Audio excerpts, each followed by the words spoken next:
Hello everyone. Today we're going to do a science experiment with flowers and food coloring and water. So that's what you'll need. Flowers, water, 3 different jars for food coloring and the food coloring. So I have red, yellow, and blue. Now, because I don't have white flowers, I found some dandelions and I'm going to use those. Let's see what happens. First, what you're going to do is pour water into each jar. Okay.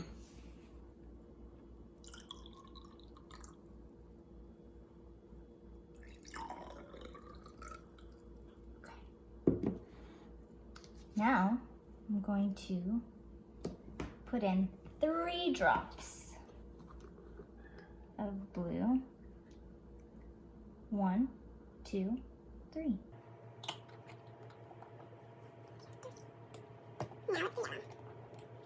1, 2, 3. And let's do red. 1, 2, 3. When you put your colors in, mix it up and add your flowers.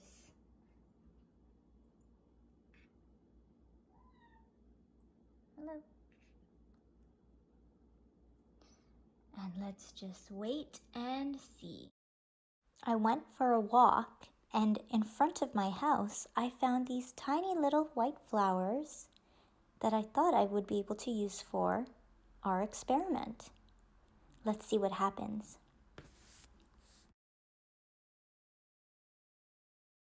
It's a new day and our flowers have changed. Let's take a closer look. The dandelions here have closed up, so it looks like they didn't take the color in as well as the other flowers.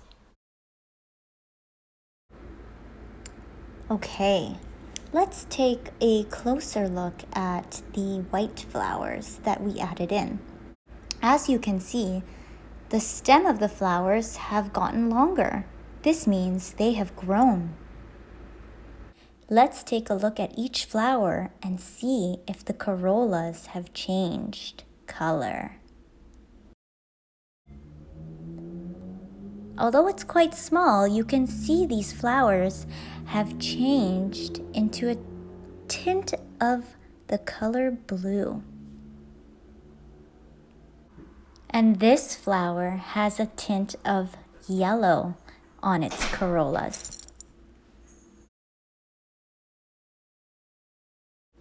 And this set of flowers has a tint of red.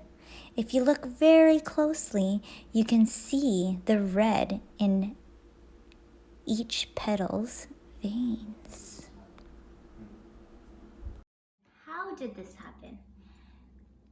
When flowers and plants drink water, they drink it from the root. What happens is the flower will suck the water from the bottom, just like we do when we drink out of a straw.